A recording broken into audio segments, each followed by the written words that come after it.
Hola, ¿cómo estás? Guten Tag, wie geht's Ihnen? Hey, what's going on, guys? I hope everyone had a nice day off yesterday. We are back at it today on Friday. Um, so, a couple things before we get started that I've been thinking about.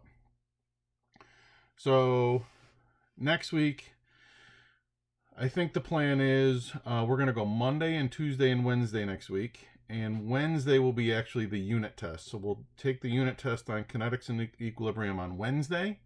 Then I'll give you Thursday, Friday, Saturday, Sunday off. So you'll have a nice 4-day weekend. And we'll come back with it on Monday. All right, so I think that's my plan for next week. Some other things that I've been thinking about and working on. So still don't know anything about what's going to happen with the Regents exam. I don't know if you're going to have to take it. I don't know if they're going to give them. I don't know anything about it. And I've been really pushing to try to find out what's going on with that. And here's the deal. If you have to take that exam still, right, that means we have to finish the curriculum. And to do that, we're going to really have to push right along. All right, so we need to keep going. As soon as I hear anything about that exam, I will let you know. But as of right now, you're going to have to take that exam and you're going to have to be ready for it. Now, I'm going to keep doing what we're doing. I'm going to keep giving you notes. We'll do some labs and things like that. I'll try to show you some more demos, that kind of thing. So we'll do the best that we can. All right, but that's kind of where we're at. We're going to have to just kind of keep chugging along. Okay. Now, today we're going to start with the challenge question. Then we got to finish up with enthalpy. And then we're going to get into something else called entropy today. All right, so that is our plan for today. So this is the last challenge question. So let's go ahead and go over this. All right, so what is the enthalpy for the formation of 7.2 moles of HI? And remember, enthalpy is our delta H. And whenever you see that, we're going to use table I. All right, so we have to use table I. Okay, and we have to find, what were we finding? Oh, HI. So we scan down. Here it is. And it's positive 53.0 kilojoules. All right, so let's go ahead and put that into an equation. All right, so I'm going to do A down here. So the formation for HI is H2 gas plus I2 gas produces 2 HI gas. And our delta H was positive 53.0 kilojoules. All right, hopefully you now know what that positive sign means. It means that it's endothermic and it's a reactant. Okay, so it would go on this side. So if I was including it in the equation, I would go plus 53.0 kilojoules. Now, what this is saying is for every, we need 53.0 kilojoules to make 2 moles of HI. So to make 2 moles of HI, we need 53.0 kilojoules. Well, in the problem, we don't want 2 moles. We want 7.2 moles all over X. And then we got to cross multiply, and I haven't done it, so I'm going to do it real quick here. So 7.2 times 53 equals, divided by 2 equals. So to make 2 moles of HI, we would need 190.8 kilojoules. Good. Let's do B. In terms of energy, define an exothermic reaction. All right, now, the Regents exam likes this in terms of energy thing. Okay, now that will help you and it can hurt you. So it's giving you a hint. Your answer better be talking about energy. And if it's not, it's going to be wrong. So we have to talk about energy. All right, now, when we talk about endo and exothermics, how did we define those? Well, we defined them by potential energy. Right, so for an exothermic reaction,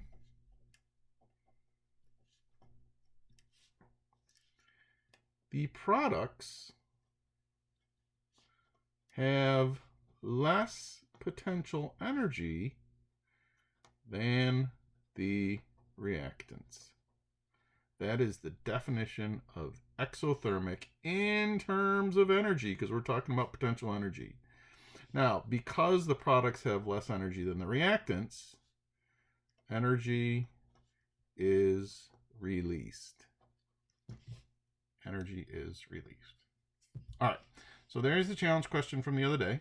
I just wanted to run through that with you. And now we're going to talk about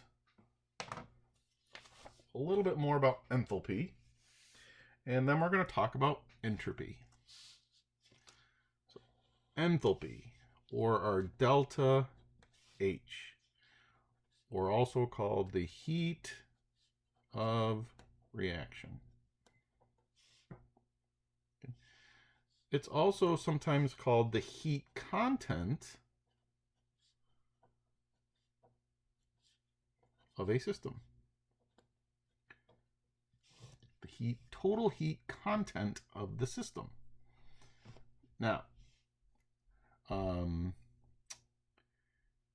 just want to run through this with you because we're going to do another word that sounds just like enthalpy in a few minutes. All right, now there's a nice easy way that I remember that enthalpy is heat. The word heat is right in enthalpy.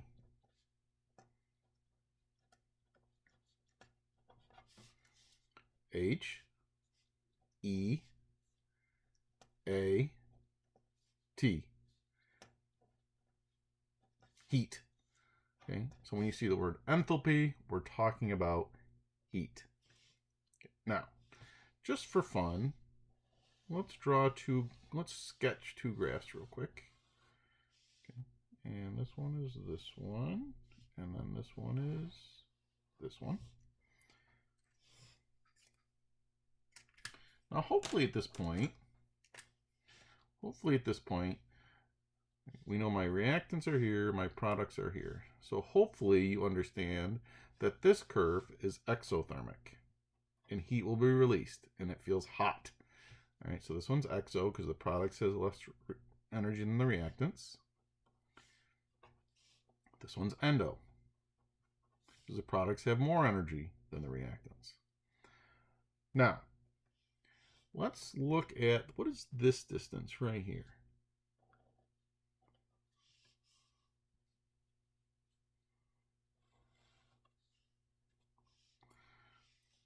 From where we start, from the reactants to the top of the hill, that's our activation energy. From our reactants to the top of the hill, this is our activation energy, our EA. Now we're going to kind of compare these. Which one is easier to happen? Exos or endos? Well, exos take a lot less energy to get started. Look at all this activation energy that's needed to get this endothermic reaction going. It's a lot of energy. Right, so let's write something down here. Activation energy is less in exothermic reactions.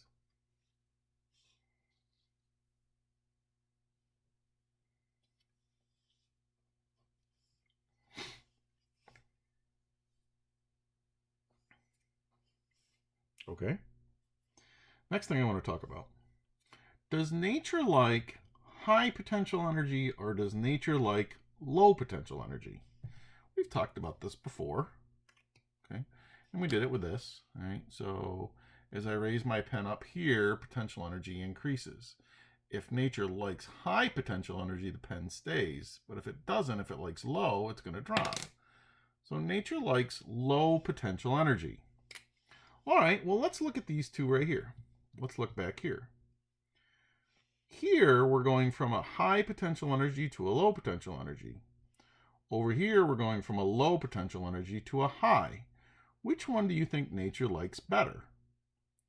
Well, nature's going to like the exothermic better because it likes low potential energy. And this one is the one that produces the lowest potential energy. So, Nature wants low potential energy. This favors exothermic reactions. So now we have two different things going on here. This one takes less activation energy, and nature likes it better. All right? So, let's change color.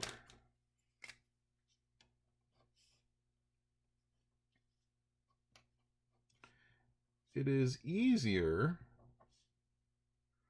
for exothermic reactions to occur because it does not need as much activation energy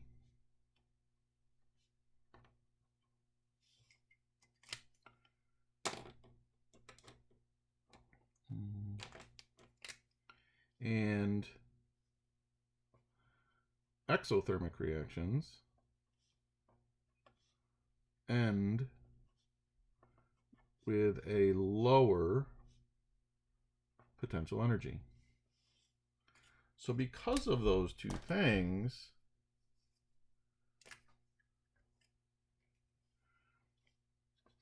nature favors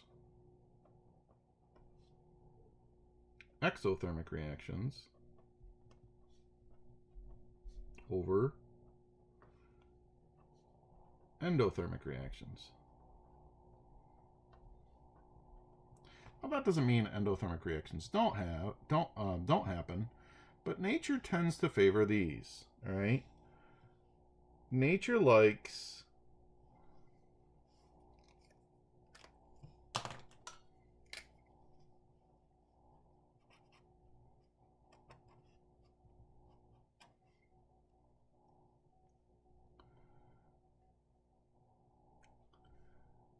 a negative enthalpy.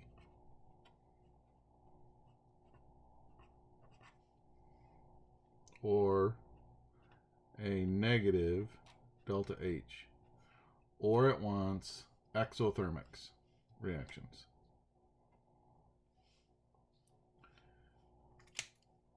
And another way to say this is nature likes to go from a high enthalpy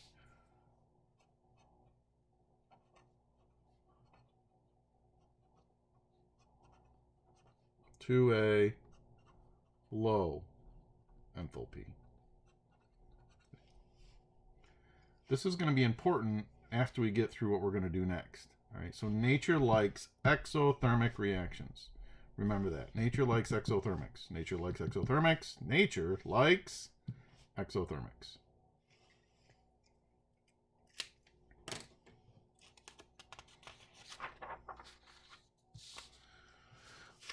Okay. So the next thing we're going to talk about is something called entropy.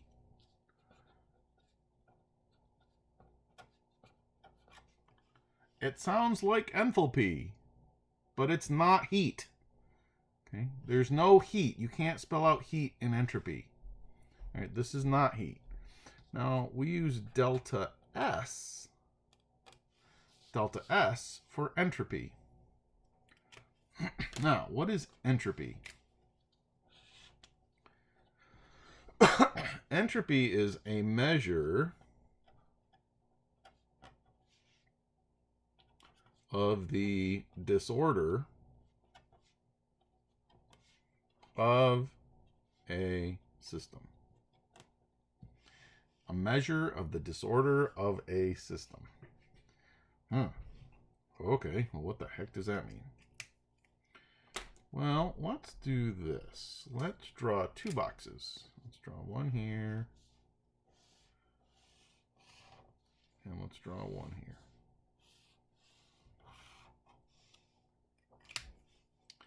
And this is going to be a state of order. And this is going to be a state of disorder.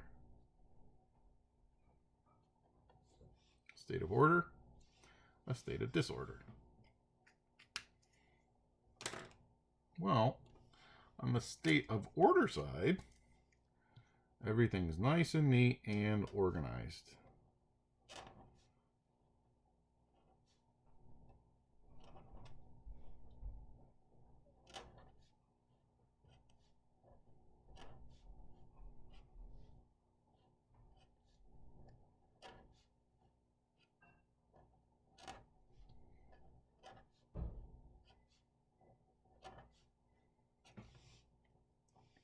So if we have a state of order, everything is in place.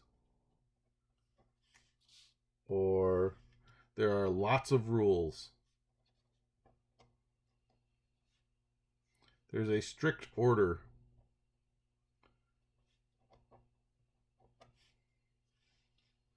Strict order. All right, so there's lots of rules. Okay, so for example, we have an X, and then there has to be an O, then there has to be an X, then there has to be an O. And then going up, we start with an X, and then there has to be an O, and then there has to be an X, and then there has to be an O. If we go diagonals, they're all X's, then all O's, then all X's. All right, they have to be, they're all the same size, they're in this nice strict pattern, lots and lots of rules. Everything is in a strict place, lots of, that's order. Now, this is considered low entropy. This is low entropy. Okay. This has little randomness or little disorder. All right, well, what does this disorder thing look like then?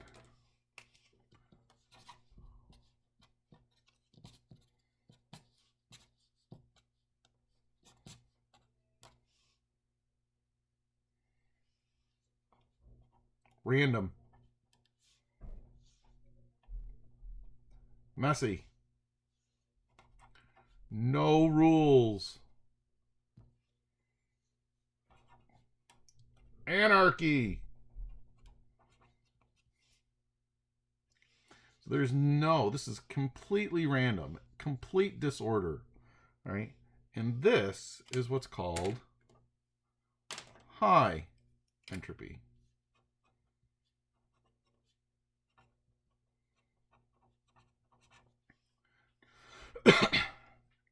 So these are the extremes. So this is one end of this, one end, and then this is the other end, right? And then there's a continuum between them. So it slowly goes from this low entropy, and it gets messier, messier, messier, messier, messier, messier, messier, messier, messier, until we get to this state of disorder over here. So it's a whole continuum.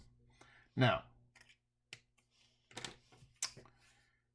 what I want you to do right now is I want you to, I don't know where you are, but I want you to think about your bedroom right now. Okay? I want you to just think about your bedroom. Look around it. Think, think, think. What does it look like? All right, look at your bed. Look around the floor. Look at your desk if you have one. Look at your dresser. Look in your closet. Okay? Now that you have a picture in your mind, is your bedroom got a low entropy, or does it have a high entropy? Well, let's talk about my bedroom. What do you think? Is my bedroom low entropy, nice and neat and organized, or is it high entropy, where it's complete random disorder? Well, if I think about my room right now, my bed's made. There's nothing on the floor. All right, everything's cleaned up. All my clothes are put away. All right, everything's in the closet. Everything's in my dresser. All right, everything's pretty neat. My bedroom is mostly over. It's pretty close over here. I have a pretty good state of order. Okay, I keep my room at low entropy. Now, some of you are probably way over here, and it's probably scary. All right, so I bet some of you probably your bed's not made. Let's see, there's clothes all over the place. You might have the piles, and by that I might mean that you have piles of clean clothes and piles of dirty clothes. Or some of you just may have clothes and you don't know if they're clean or dirty, all right? So those are all over the place. If you look at your dresser, you got papers all over it. There's old plates and stuff from dinners and stuff all over the place. I bet some of you probably have water bottles and soda bottles like half full all over the place. Your drawers are half open. You open your closet and everything falls out. All right, so some of you are way, way, way over here. Now, probably the majority of everyone probably sits somewhere in between. It's not a complete state of disorder, but your room is probably not a state of order. So you might be somewhere in between. Okay, and that's what I mean by a continuum. Now, here's the next question. Does nature like high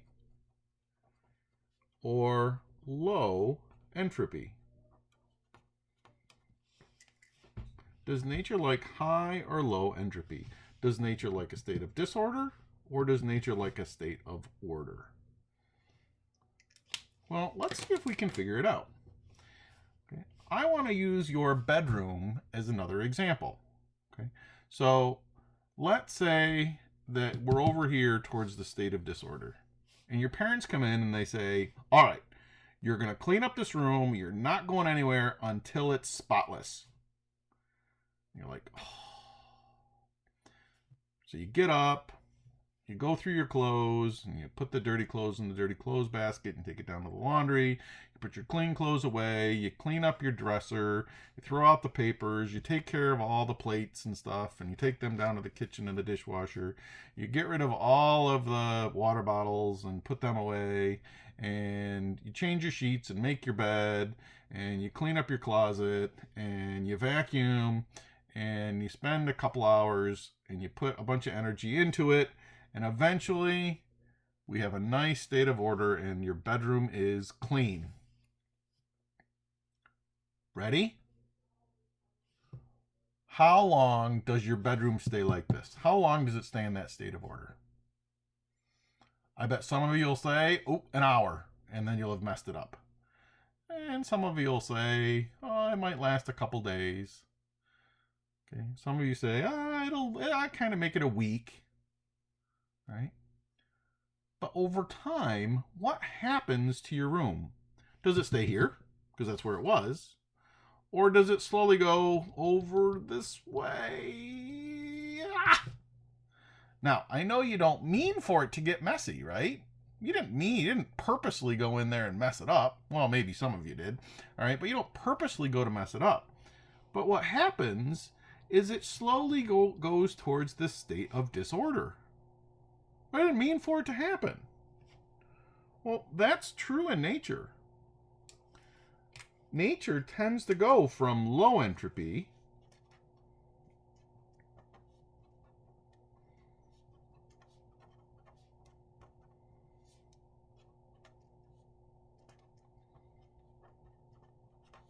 to high entropy. Okay. Nature tends to go from organized to messy. Now, what if you want to keep it over here on the low side? Well, you're going to have to keep putting energy in to bring it down here. So if you want to keep your room nice and neat, what are you going to have to do? Well, you're going to have to keep cleaning it up. Otherwise, it's going to go from here to over here. All right? So this is what entropy is. It's a measure of randomness. Well, how do we deal with entropy in a chemical reaction? How do we deal with entropy changes in a chemical reaction?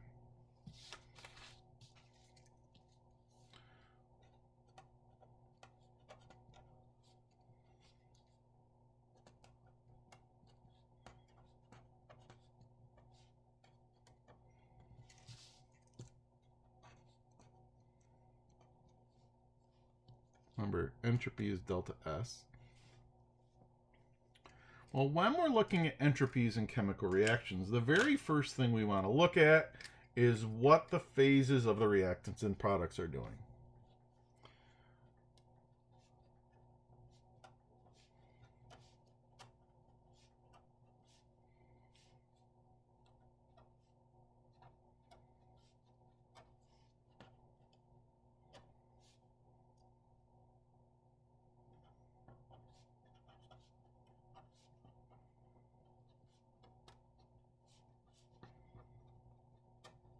So the first thing we're going to look at is what the phases of the reactants and products are. Now, let's talk about the phases. Solid, liquid, aqueous, aqueous, and gases. All right. Now, just from what we know, which one has the lowest entropy? Which one has the most rules? Which one is the most organized? Good. Solids are gonna have the lowest entropy.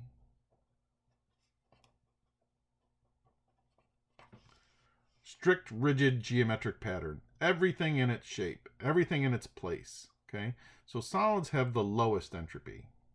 Okay, so which ones are gonna have the highest? Well, gases are gonna have the highest entropy.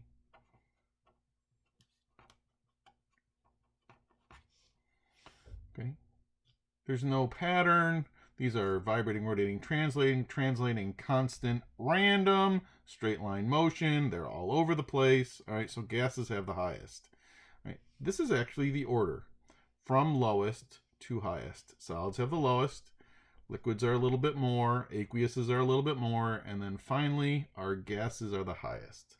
So the very first thing we look at are changes in phase between reactants and products to see if we can figure out what's happening with delta S, or the change in entropy.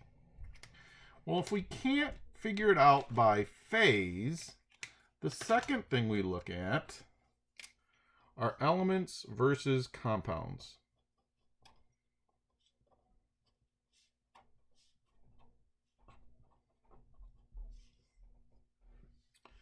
Elements versus compounds. Elements have high entropy.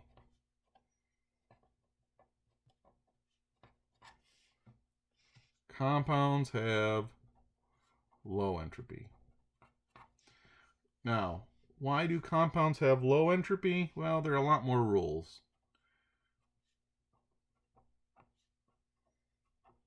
Okay, there are a lot more rules for compounds. So examples of rules would be, how does a compound come together? They crisscross. We get very specific numbers of atoms of elements. There are bonds. There's lots and lots and lots of rules for compounds, not so much for elements, right?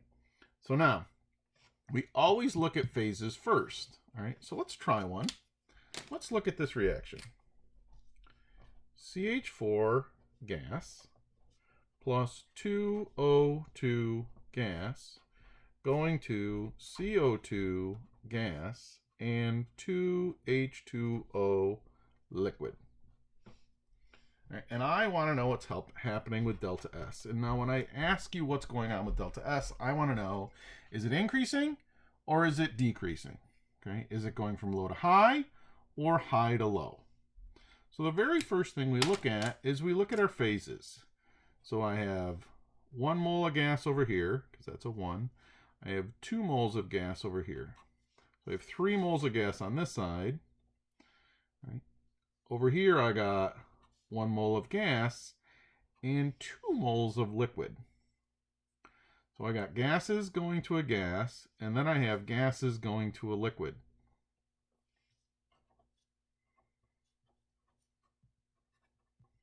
So I got gases all over here. I got a gases and a liquid over here. So if we look back up here, so we're starting with here and we're going to here. Okay, so if we're going from here to here, we're going from high entropy to low entropy, which means entropy is decreasing. entropy is decreasing. Now, does nature like that? What did we just say? Does nature like going from high to low? And the answer is no. Okay, nature doesn't like going high to low. It likes going low to high. All right, let's try another one.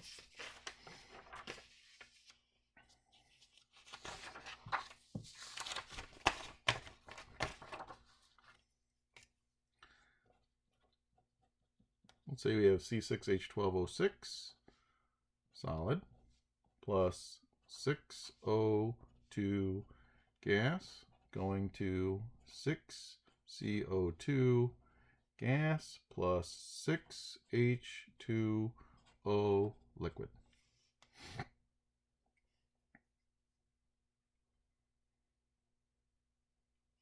All right. Well, what's happening here?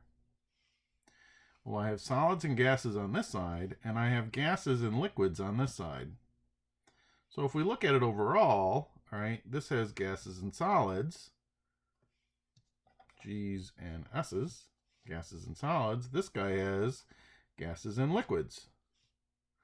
Well, overall, this side is going to have a higher entropy than this side. Right? Because of this one has solids, but this one has liquids, this one's going to have a higher entropy. So over here, delta S is increasing.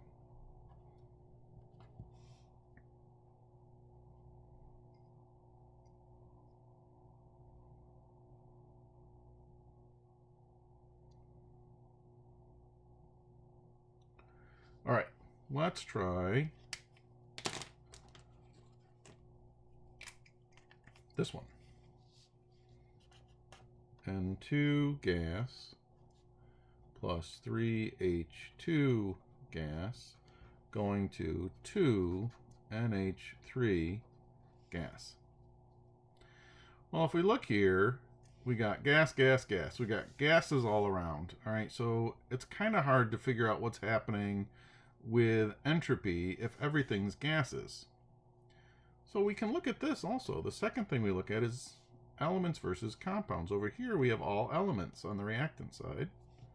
Over here we have a compound. Elements are high, compounds are low. So over here we're going from a high entropy to a low entropy. Okay, so it would be delta S would be decreasing. All right. But look at, we always start with our phases. Okay, so you try to figure it out by phase first. Okay, now how are we going to use this? Well, what we're going to do is we're going to use it to predict if a reaction will spontaneously occur.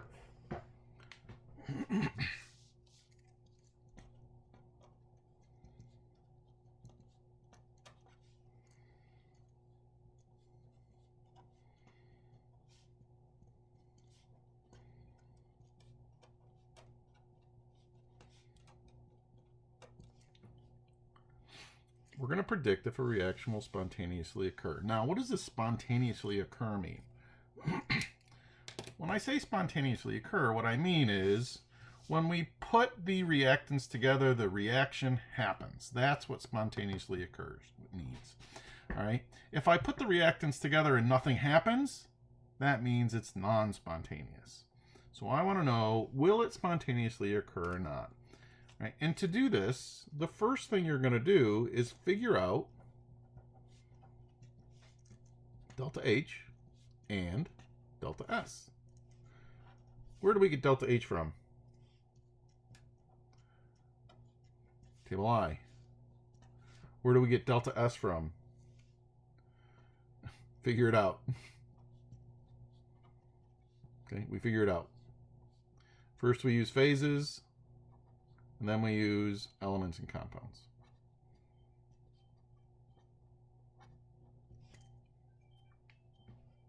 All right? So that's the first thing we do. Now, if we figure out delta H and delta S, if delta H is negative, or exothermic? Does nature like that? Yes, nature likes this.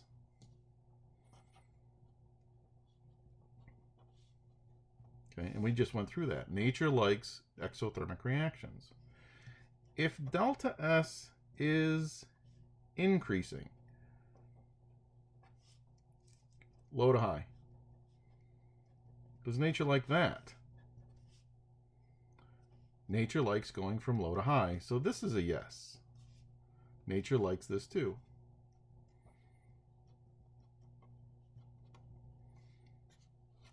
If you get 2 yeses, the reaction will spontaneously occur.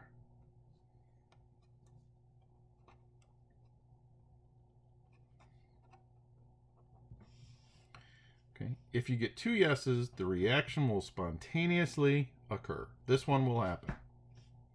All right, so this is one possibility. Second possibility.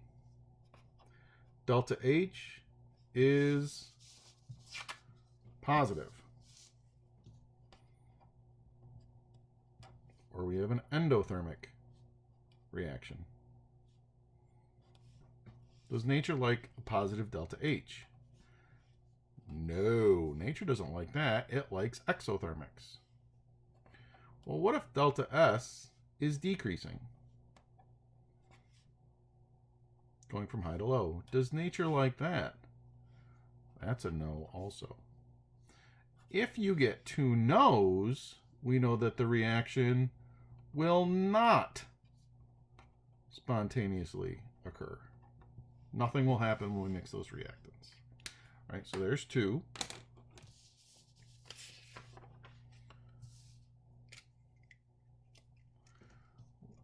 Let's talk about our third scenario. What if delta H is negative and delta S is decreasing? Does nature like a negative delta H? Does it like exothermics? This is a yes. Does it like a decreasing delta S? This is a no. When you get a yes and a no, we have a problem. Because we want to know, is this spontaneous? And we don't know. IDK. We don't know in this case. We need more information. All right, and there's another whole thing called delta G that you guys don't need to know, and that's what helps us figure these ones out. But we can kind of guess. All right, so if you get a positive delta H, or excuse me, a negative delta H and a decreasing delta S, so you get a yes and a no. In this case, it will be spontaneous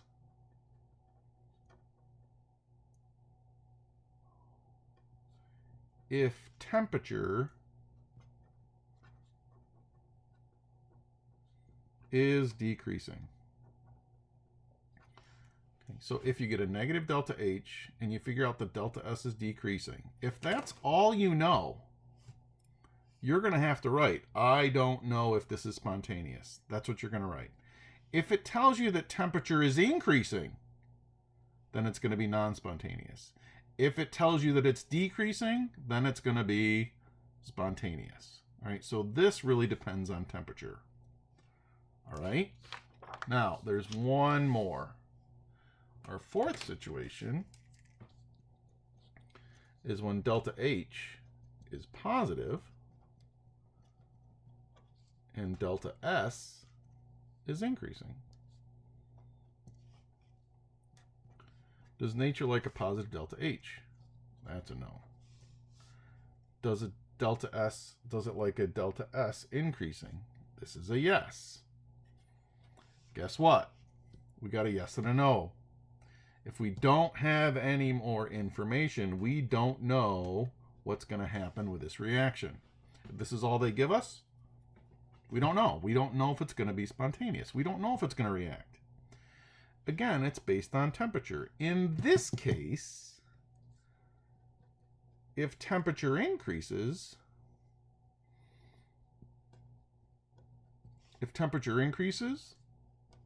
the reaction is spontaneous. They have to tell us about temperature. If they don't, we don't know. So if we have a positive delta H and the delta S is increasing, if the temperature is going down, this reaction doesn't happen. If the temperature is going up, the reaction will happen. Okay, so you need to know those 4 different scenarios. So let's try a couple. Will the following spontaneously react? Will the following spontaneously react? So let's say we have carbon solid plus O2 gas going to CO2 gas. All right? And I want to know, will this reaction be spontaneous? Well, I need to know 2 things. I need to know the delta H, and I need to know the delta S. Well, where do I get delta H? Well, I get it on table I. Oops. Okay. And I really don't care about the number in this case. What do I care about? I want to know if it's positive or negative. So if I look up the delta H for this, it's actually negative, which means it's exothermic. Does nature like that? Yes, nature likes that. All right, well, let's look over here. Well, we got all gases. Oh no, I lied. We have a solid and we have a gas. So we have solids turning into gases. So this side is low entropy. This side is high entropy. So we're going from a low entropy to a high. So delta S is increasing. Does it like that? That's a yes. If we get 2 yes, this will spontaneously occur. So this reaction will spontaneously occur. Okay, if I put carbon and oxygen together, it will produce CO2 right away. All right, let's try another one. N2 plus 2O2 goes to 2 NO2 gas. I want to know, will that spontaneously occur? So we need delta H and we need delta S. Where do we get delta H? Well, we go right to table I. We find this formation, and it turns out that it's positive. It's endothermic. Nature does not like that. All right? Well, delta S. They're all gases, but here we have elements. Over here we have a compound. Elements are high. Compounds are low. So here we're going from high to low. So we're decreasing delta S. That's a no. This reaction will not happen spontaneously.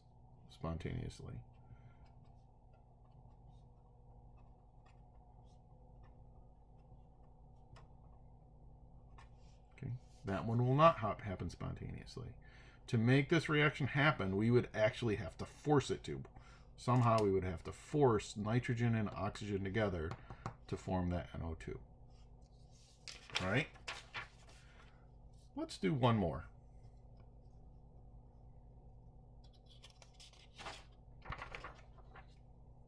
Let's do one more and then we'll call it a day.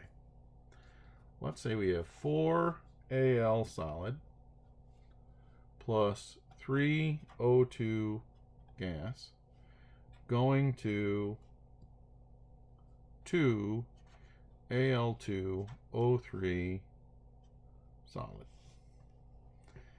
And I want to know, will this spontaneously occur? Delta H, delta S. We go to table I, we look up delta H, it's negative. which means it's exothermic. Nature likes that. That's a yes. Delta S?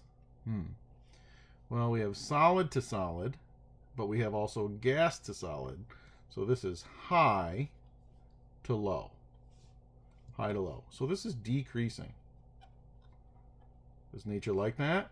That's a no. Can we predict what's happening? Can we predict if this will spontaneously happen? And the answer right now is I don't know. Oops. IDK. I don't know what's happening. What do I have to know? Okay. I would have to know what happens with the temperature. Okay. So, if temperature is decreasing,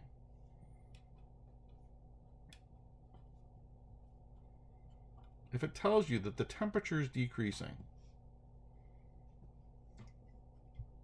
would that be spontaneous? And the answer is yes. It is spontaneous. But you need to know this temperature. Okay, you need to know what happens with the temperature in this situation to figure out yes or no. Okay, that's all for today. All right. I posted some stuff on Classroom for you to work on this weekend. All right. So have a good weekend, and we will see you on Monday.